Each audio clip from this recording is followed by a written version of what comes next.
Hello, and welcome to Nighttime Fables, a haven where stories come to life under the gentle hush of evening, guiding you toward a peaceful night's rest. Tonight, we bring you another calming tale, one crafted to ease your mind and invite a sense of tranquil calm. But first, let's take a few moments to prepare both body and mind for a restful sleep. Make yourself comfortable, and with each slow inhale and gentle exhale, feel the day's worries slowly melt away. It can be challenging to separate from the bustle of the day, especially as bedtime nears.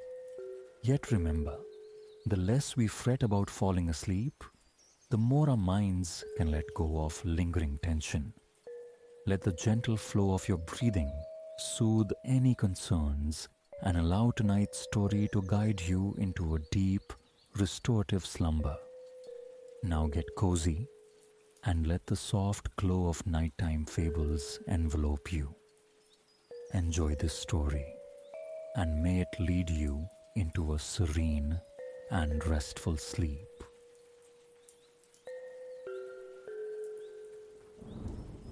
Envision an ocean, cobalt and quick moving. Sunlight splinters on the horizon, casting a molten gold sheen upon the water's farthest reach. Listen intently. The air carries the faint, sharp cries of gulls, the ceaseless murmur of waves collapsing onto sand. An island materializes from the haze. Its heart is dense with palms and tangled undergrowth, encircled entirely by beaches of pale gold.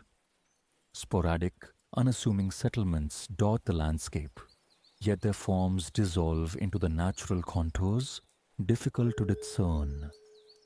From one such cluster of structures, a slender trail snakes inland. Here, our narrative takes root. A warm current of air stirs the palm canopy overhead. Your gaze lifts, captivated by how light catches the tattered edges of fronds, transforming them from burnished gold to deep emerald as they sway. Sunlight performs a fleeting ballet across your face. You shield your eyes. Everything here possesses an ethereal quality, bathed in shimmering light, as if you've slipped sideways out of ordinary time. It is only you and the elements, intensely alive, saturating every instant. The languid heat imposes its own rhythm, stretching seconds into drawn-out moments marked by the drone of insects, the rustle of palm leaves, the glint of sun through your lowered lashes. This island, you sense, holds a unique resonance, unlike any place previously known. Secrets lie dormant here, awaiting discovery. Perhaps by you, perhaps by another soul driven by curiosity. The notion sparks intrigue, lending an unexpected gravity to your otherwise aimless stroll this humid afternoon. The path ahead meanders through the towering palms. Fallen fronds, brittle and yellowed, accumulate in drifts along the narrow track's edges. Occasionally, one strays into the center, compressing underfoot with the sound of stiff, waxed paper yielding. The atmosphere is heavy, aromatic. You discern the sweet perfume of coconut and pineapple interwoven with earthier notes. Aged wood, moist soil. A saline tang, the signature of salt and seaweed, permeates the blend, a constant reminder of the ocean's proximity. Here, the sea's presence is an undeniable constant, a force that draws you towards it with an unseen tether. Each walk undertaken on this island has invariably culminated on the shore, gazing out at the scintillating expanse of blue and green. Moments have arisen when the impulse surged to abandon the sand, to stride directly into the surf, to swim onward, spinning and plunging through the turquoise waves, utterly liberated. You grasp why chronicles overflow with maritime sagas, tales of those who embraced the ocean life. Whether spurred by romance, daring, or sheer necessity, the decision to forsake land for the sea holds a potent allure. To feel the groan of ancient timbers beneath your feet.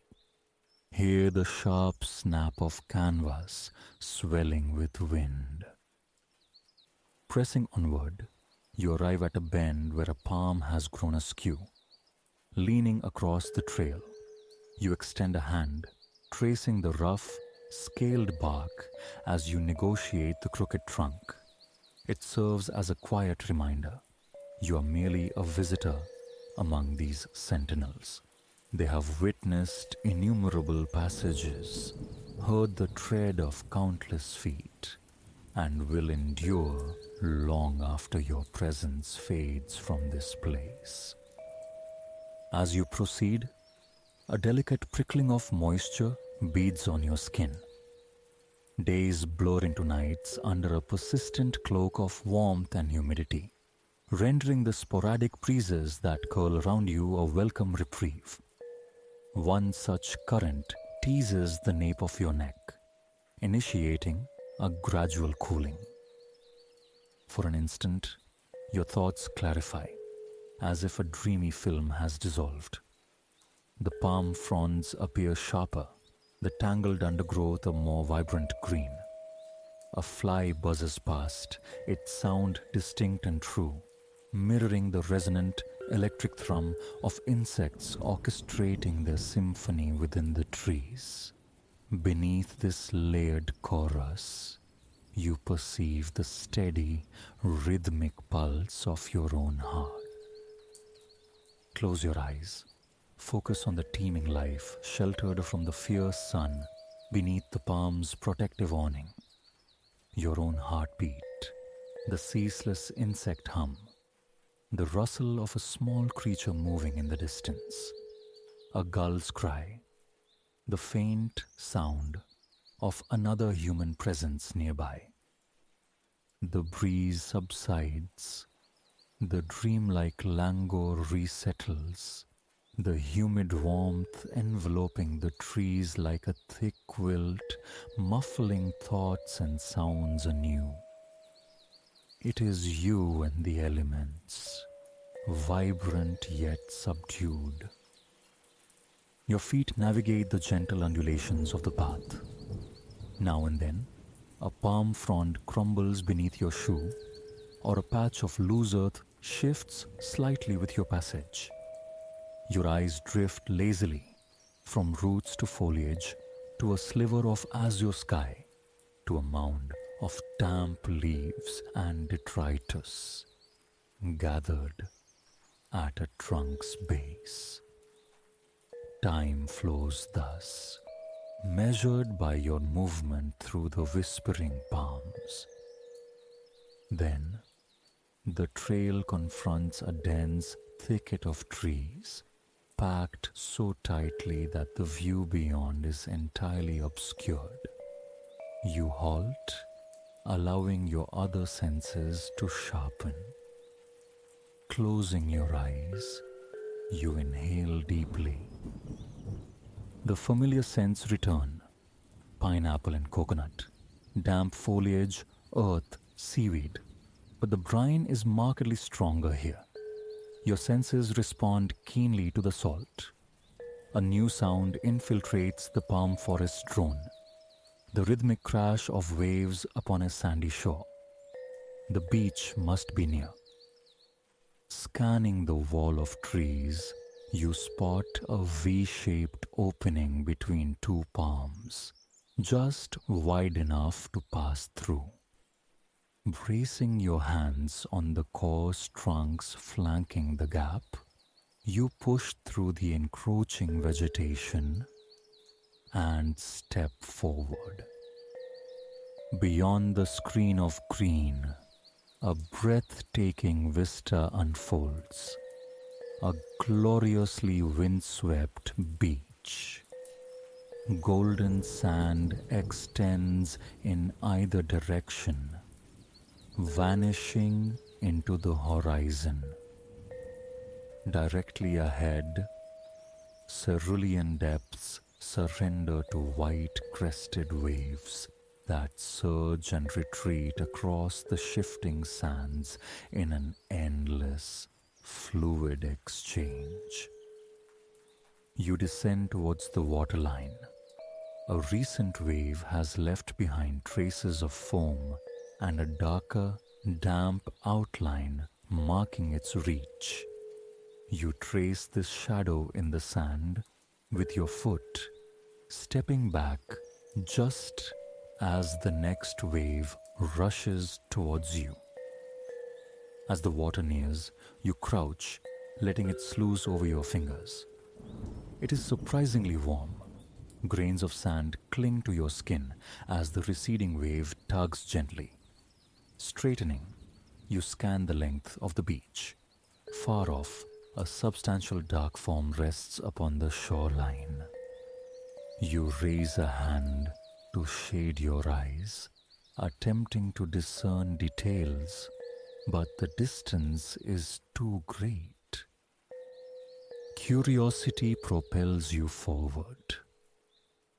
With each step, the incoming waves erase your footprints, smoothing the sand behind you. To an unseen observer, it might appear as though you materialized directly from the sea, rather than emerging from the palm forest. You naturally fall into rhythm with the ocean's cadence.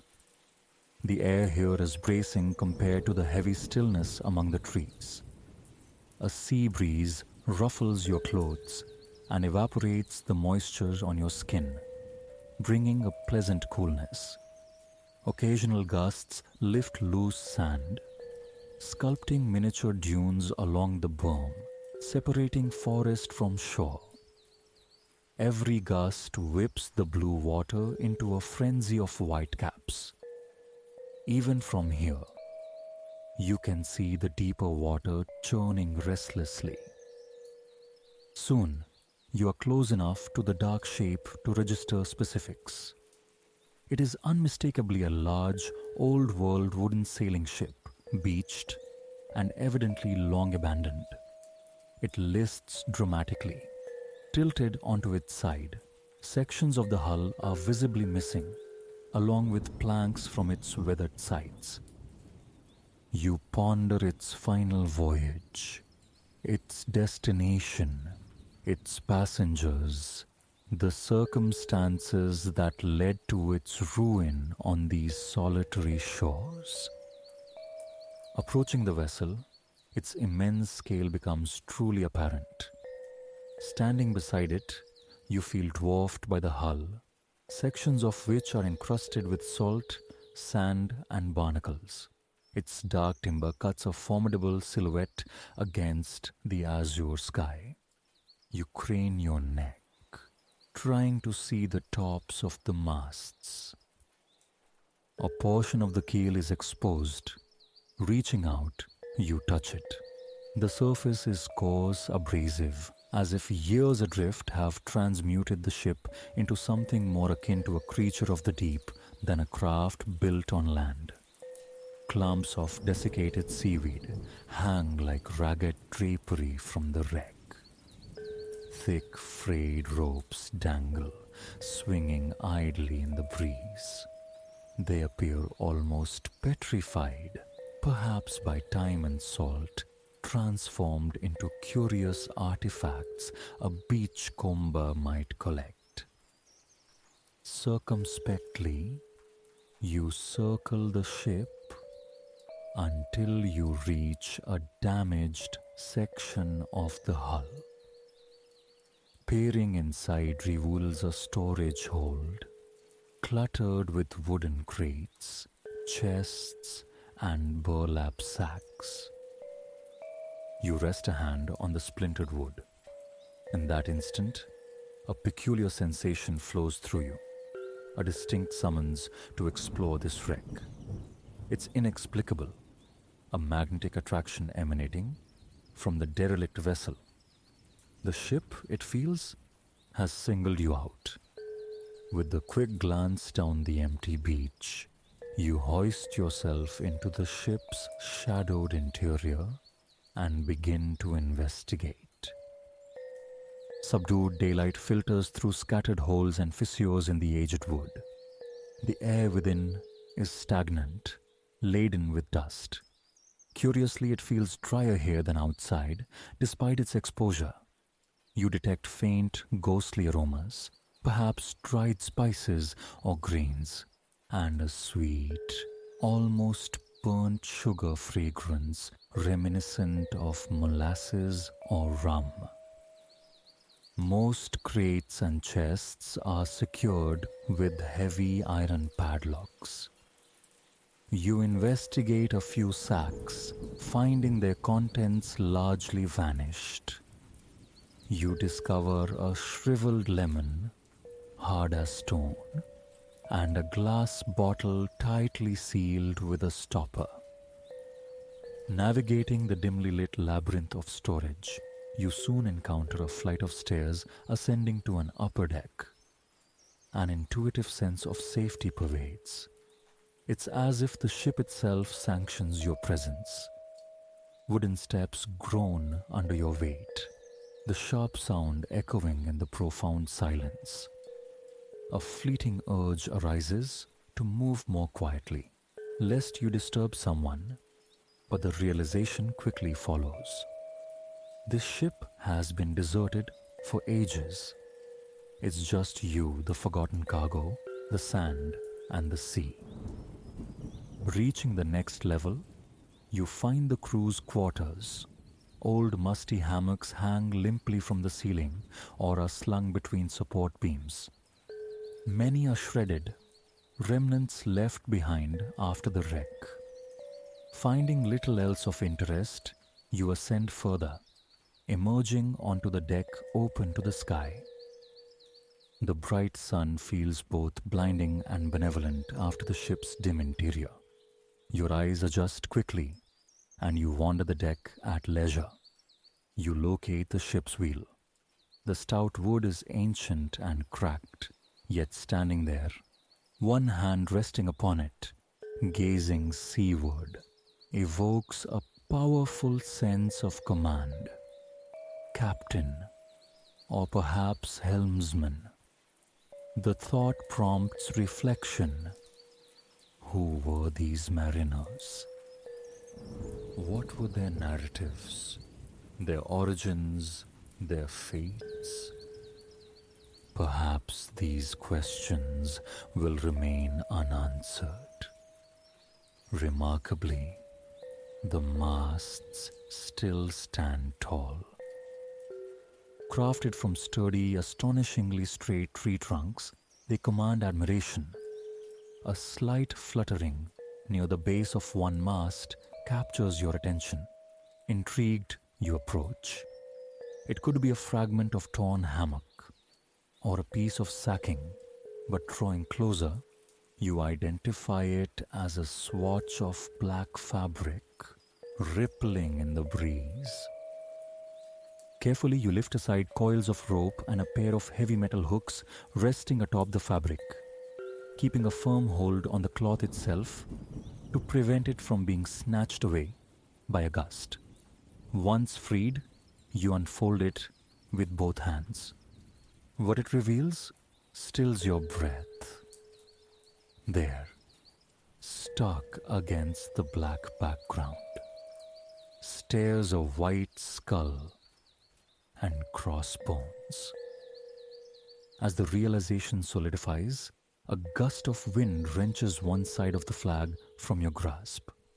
For a moment, it streams horizontally, just as it would have flown from the masthead, snapping smartly in the warm breeze. The skull appears to grin, animated by the motion. You envision spotting this flag through a spyglass as the ship bears down upon you. Then, shifting perspective, you imagine sailing beneath such an emblem, the leering symbol heralding your arrival on distant shores. The wind ebbs, and the flag hangs loosely in your grip. You fold it meticulously and tuck it back beneath the hooks and ropes. There's one place left to find: the captain's quarters. Soon, you're pushing open the door and stepping into the most appointed cabin on the ship. Light pours through the slanted stern windows behind a large, imposing wooden desk. A fine patina of dust coats most surfaces, and tiny, wind-driven drifts of sand have collected in the corners.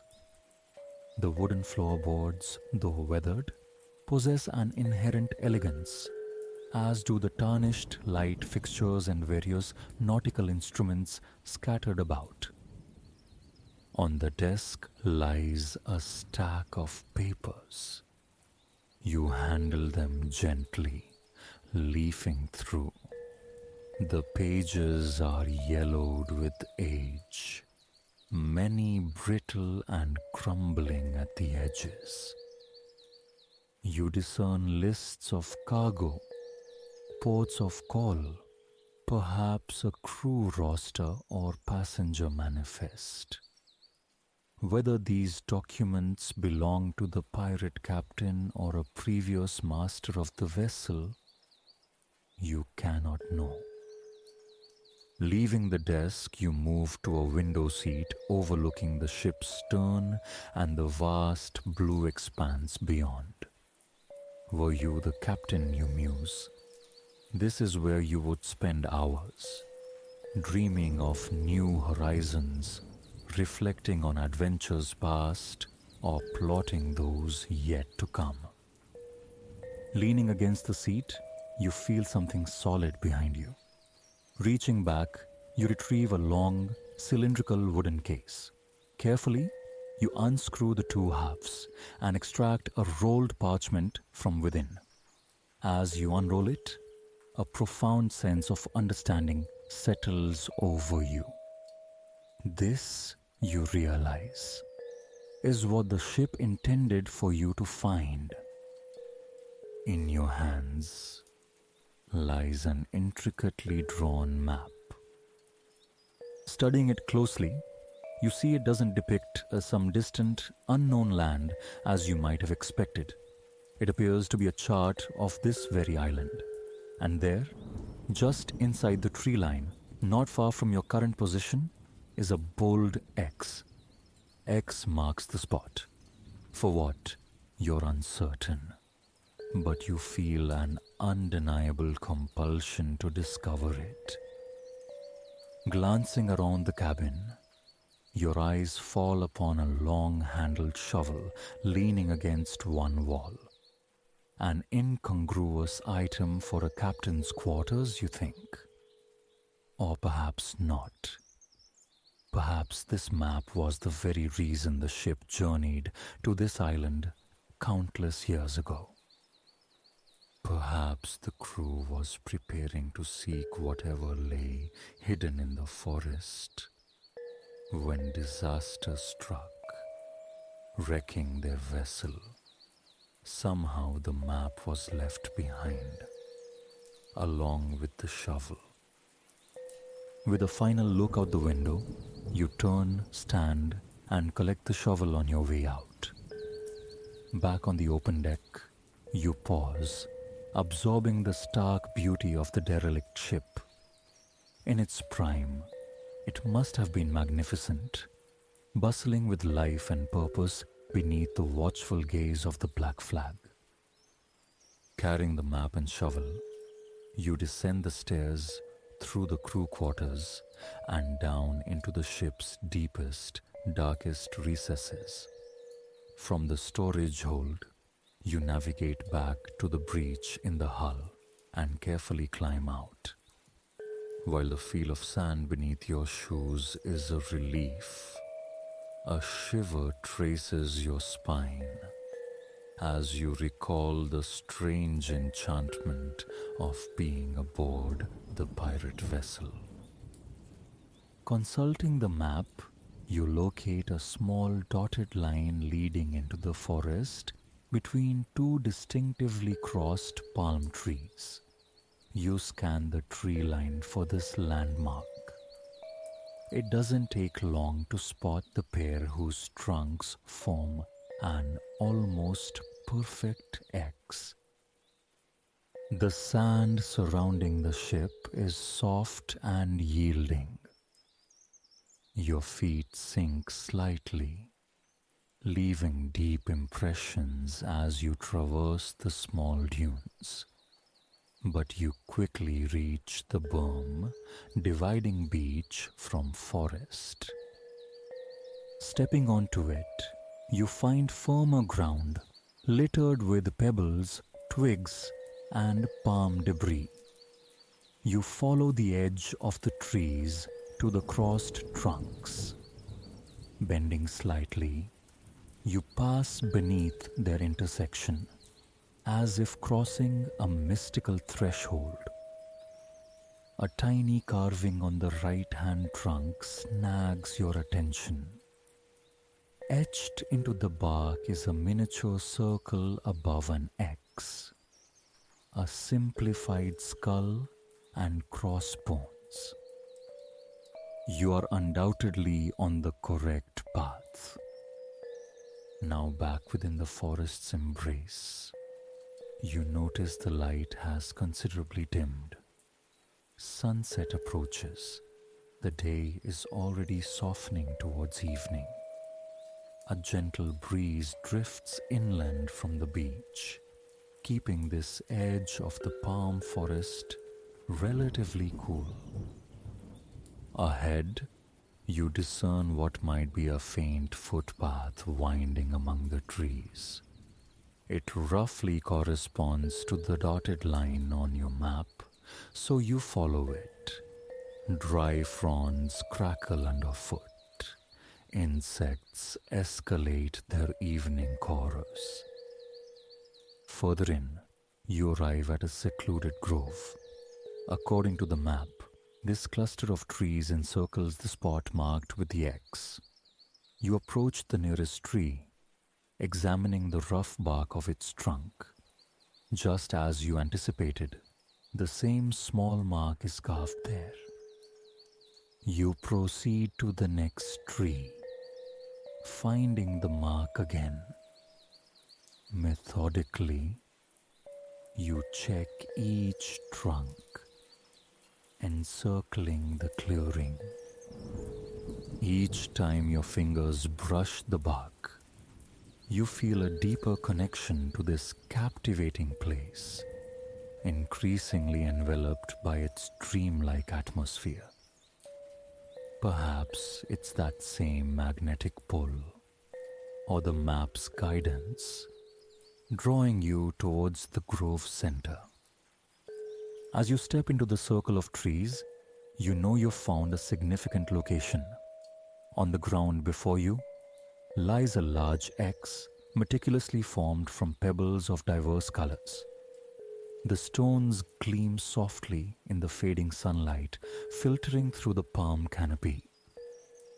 X marks the spot, you murmur aloud, feeling the shovel's weight in your hand. You pause, appreciating the forest's serene beauty and this artful marker laid down so long ago. You don't know who left these signs or drew the map, but you offer silent gratitude for leading you on this compelling quest. The insect hum intensifies as you focus on the pebble arrangement. Hoisting the shovel, You set its point into the earth beside the X and begin to dig. Seconds merge into minutes, measured by the rhythmic thud of metal against soil. The warm air presses close. You feel moisture gathering on your arms and neck. A light breeze whispers through the trees, carrying the promise of cooler air on the beach. You'll return there soon, but first, you must complete your task. A metallic scrape signals contact. The shovel jumps slightly in your grasp. Setting it aside, you kneel beside the hole. Using your hands, you brush away the loose soil from the object the shovel struck. A large wooden chest bound with iron bands. The scents of coconut and pineapple, damp leaves and seaweed flood your senses, anchoring you firmly to this place, this moment. Taking a breath, you heave open the chest lid. Gemstones, gold, and silver coins glitter and chime as dusty shafts of light illuminate them. Old papers, yellowed and brittle, some tied with leather thongs, are piled in one corner. Garnet rings and emerald-studded necklaces lie tangled with delicate hatpins, promissory notes, and doubloons.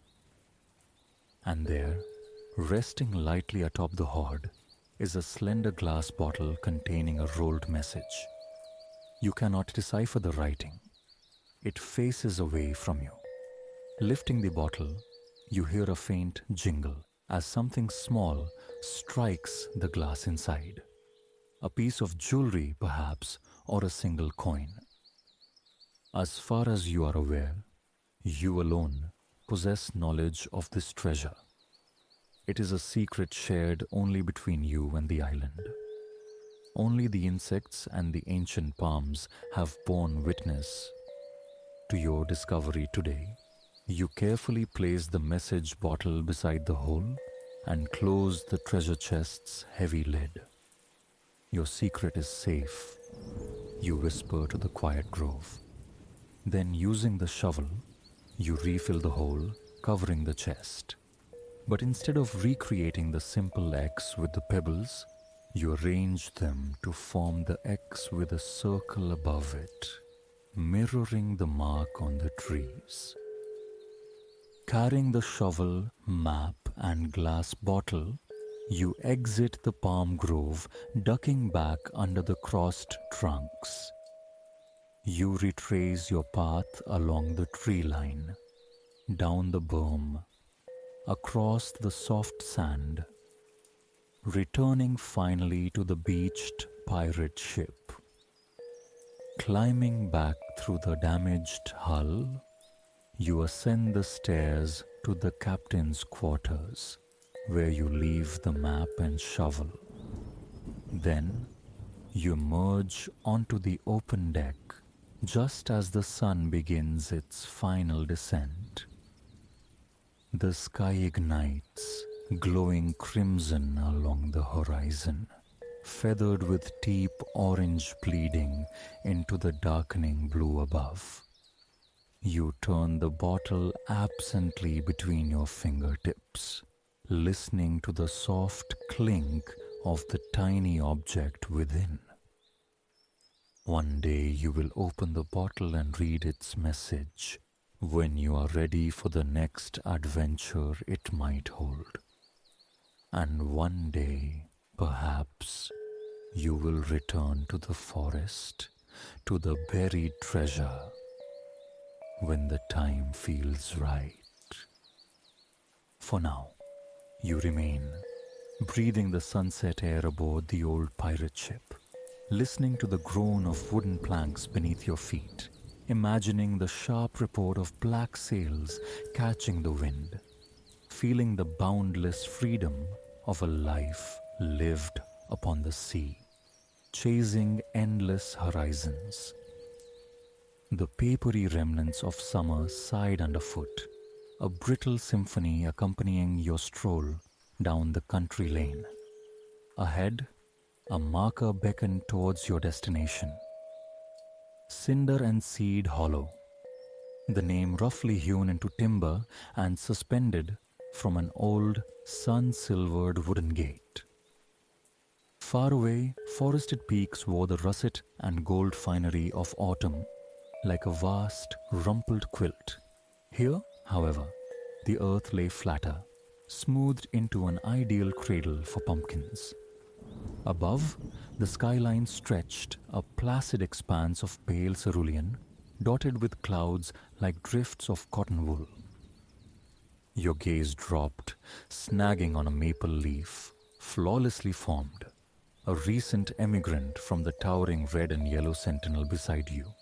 Stooping, you carefully pinched its stem.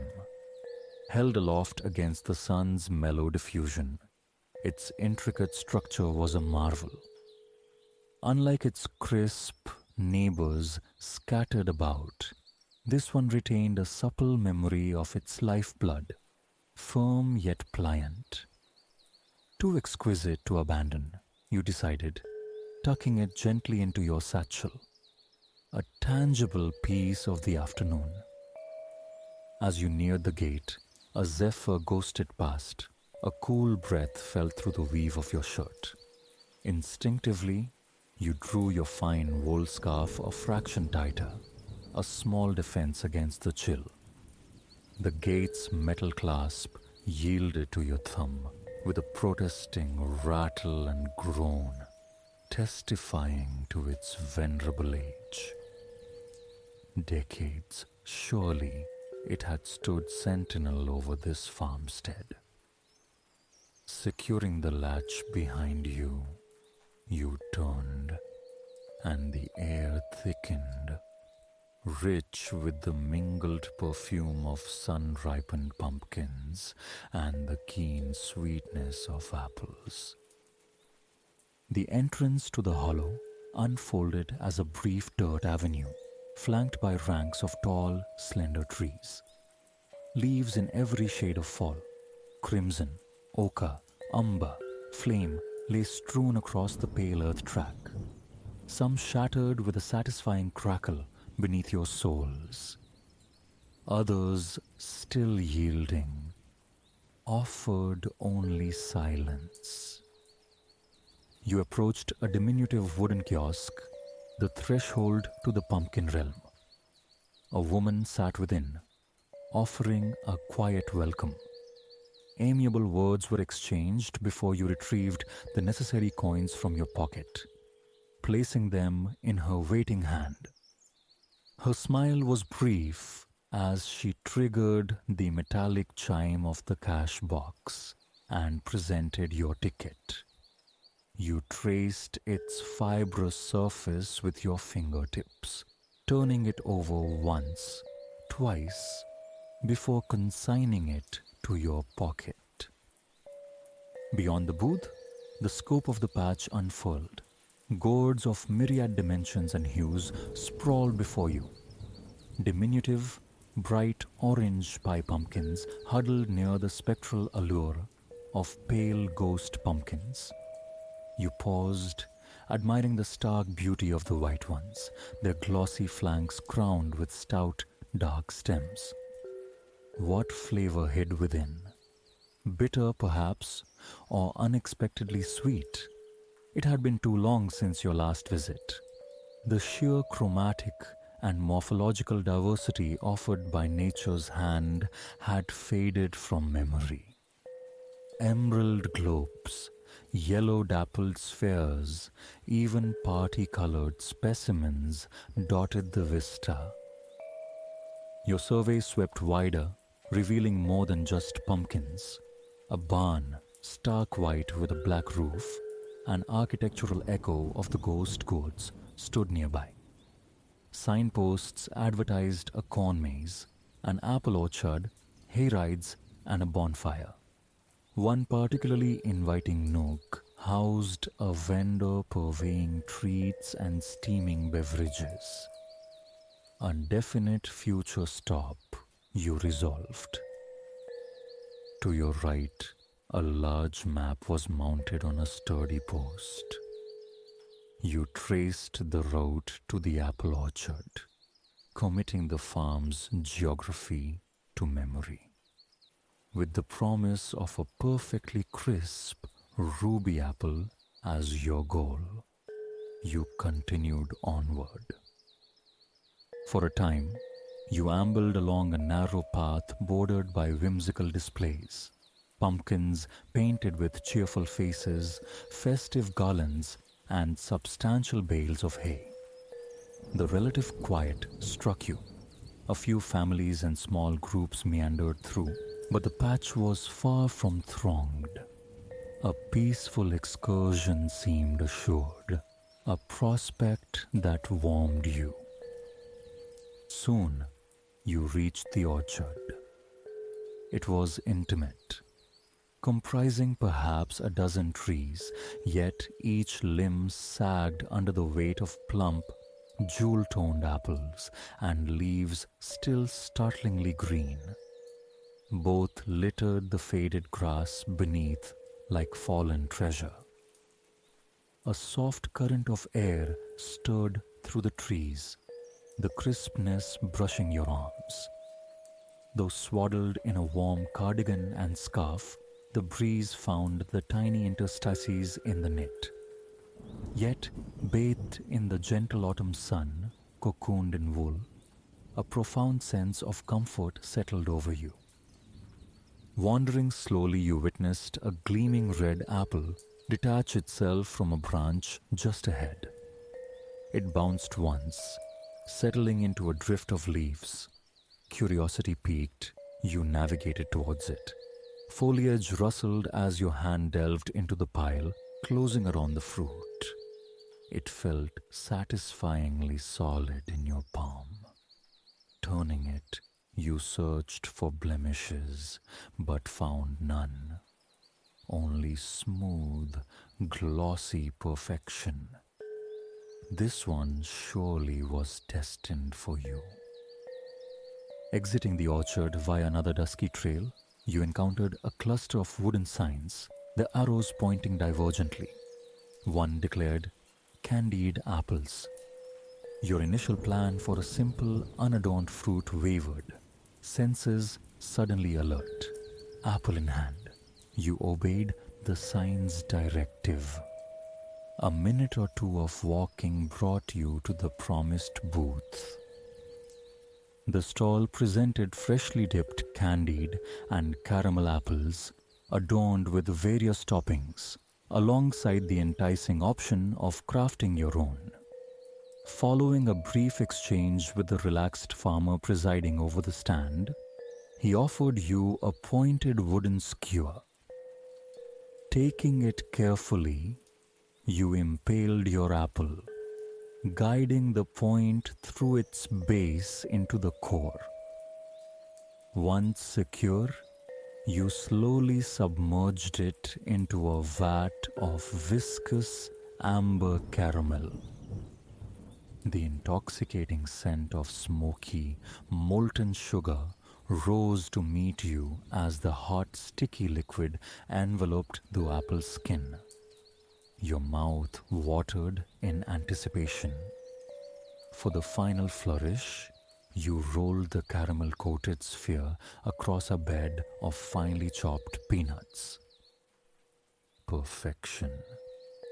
You expressed your gratitude to the farmer, then turned towards the main pumpkin expanse. A pair of children, hands clasped, dashed past, their faces alight with eagerness for their own apple-dipping turn. Presently, a wooden bench appeared, offering an ideal spot for repose and indulgence. It groaned softly under your weight, but proved surprisingly comfortable. From this vantage point, the patch stretched out in a glorious panorama.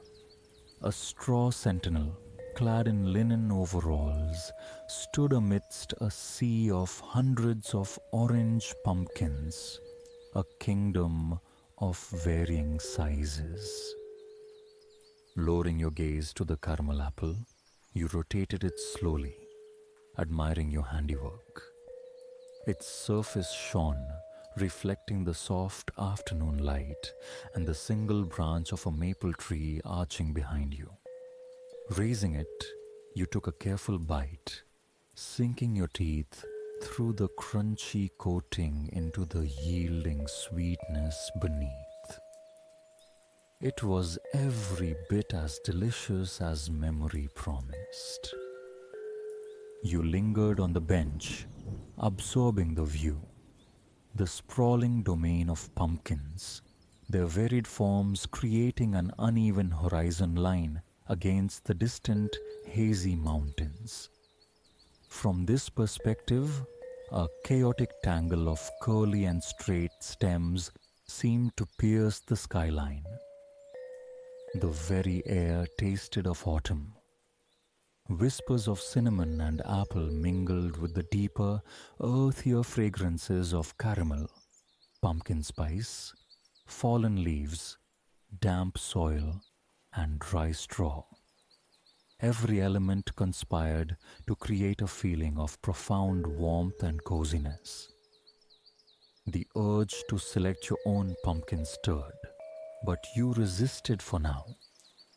Carrying a hefty gourd while further exploration awaited seemed impractical. Instead, you simply contemplated the possibilities. Which size, which shape would be the perfect souvenir? As you continued observing the patch, you watched others, families, couples, solitary wanderers, navigate the rows of vines and earth. Cameras clicked, focused expressions danced across faces bent in scrutiny of potential prizes. Some visitors towed small red wagons, children nestled within, clutching their chosen gourds. Others carried their selections tucked securely under an arm. After a while, you rose from the creaking bench, setting off towards the black and white barn glimpsed earlier. Rather than retracing your steps, you opted for a path veering left. The breeze, gaining confidence as the day waned, felt distinctly crisper now. You fastened another button on your cardigan, burrowing deeper into its warmth. Walking towards the barn, you noted a trio of crows wheeling overhead, their calls sharp against the quiet air. Tilting your head back, you admired the cloud-streaked sky, noticing how the autumnal sun was beginning its slow descent, its light softening towards dusk. Another left turn brought you to the quaint barn, centrally located within the patch. It appeared to be a nexus point, both for the farm staff and visitors. You saw one farmer, foot propped casually against the barn wall, conversing with another. Both periodically sipped from steaming mugs cradled in their palms. One wore loose overalls over a brown plaid shirt. The other, blue jeans and a simple tucked-in shirt. Both sported sturdy, comfortable-looking boots. The shared laughter drifted on the air as they chatted, enjoying their warm beverages. The gentle susurration of leaves in a nearby tree drew your attention. Turning, you watched several detach themselves, pirouetting in a brief silent ballet before settling onto the grass. A few caught the breeze, tumbling towards the barn, leading your gaze along with them. From the periphery of your vision, horses materialized. Standing within a simple, unpainted picket fence, they grazed with quiet intensity. You watched their slow, methodical cropping of grass, the contented rhythm of their chewing. A smile touched your lips as you admired them from a respectful distance. One was a rich, chocolatey brown, mane and coat matching perfectly. The other, a warm golden brown with a flaxen mane. A sudden gust tossed the fine strand of their manes. They shook their heads impatiently, clearing their vision before returning to the serious business of grazing. Truly noble, powerful creatures. Just then, another figure emerged from the barn's rear. A woman. She began to groom the chocolate brown horse, which visibly relaxed under the attention. Deciding it was time to move on, you left the horses to their peaceful grooming and grazing. Around you, the pumpkin patch hummed with gentle activity. A tractor pulled a wagon laden with hay bales, families assembling nearby for a circuit around the farm. You recognized this quintessential patch experience, briefly tempted by the thought of the crisp air rushing past, the jostle and bounce of the ride. But you ceded the opportunity to those already waiting. As the wagon filled and trundled away, a pocket of stillness enveloped you near the barn. With the place momentarily almost to yourself, the quiet felt profound. Small wonder your mind felt so serene here. A distinct crackling sound drifted from the barn's far side. Recalling the map, you realized this must be the bonfire area. Drawn by the sound and the faint wisp of rising smoke, you walked towards it. The crackling intensified as you approached a circle formed of stout cut logs. In its center, nestled amongst protective rocks, a medium-sized bonfire glowed warmly. The familiar, evocative scent of burning wood filled the air. Few things spoke more eloquently of autumn. The entrance to this enclave was marked by an archway fashioned from timber and adorned with dried corn stalks. Flanking the entrance, two hay bales served as pedestals for an attractive assortment of squash. Passing beneath the arch, you appreciated the thoughtful details evident throughout the patch. Above, strings of fairy lights formed a twinkling canopy over the fire pit area. Beneath them, sturdy hay bales and logs offered inviting seating. To your right, under a sheltering roof, vendors dispensed refreshments. The air temperature was noticeably dropping as evening drew nearer. A hot drink seemed the perfect antidote. You ambled towards the covered stall, drawn by an intensifying cloud of cinnamon and spice. The crackle of the bonfire provided a soothing backing track. A chalkboard, hung from a wooden pillar, displayed the menu in charming handwritten script: pumpkin spice hot chocolate, warm apple cider, coffee. After brief deliberation, the pumpkin spice hot chocolate won. You were at a pumpkin patch after all. The sign proclaimed the blend homemade, and the rich, earthy, chocolatey aroma seemed to beckon personally. The attendant offered a friendly smile as he handed over your drink. It arrived in a dark green ceramic mug, cheerfully decorated with miniature pumpkins. You paid, offered thanks, and waved a brief farewell. Turning back, your eyes lingered on the inviting bonfire. A flicker of longing sparked to have such a fire pit in your own backyard. You pictured roasting marshmallows, watching them bronze and bubble before yielding their gooey, sweet interiors. Friends gathered close, sharing shivery tales suited to the season, warmed by the flames and cups of cider or tea. The lengthening nights would feel less daunting in good company. Crossing the grass, you settled onto one of the hay bales.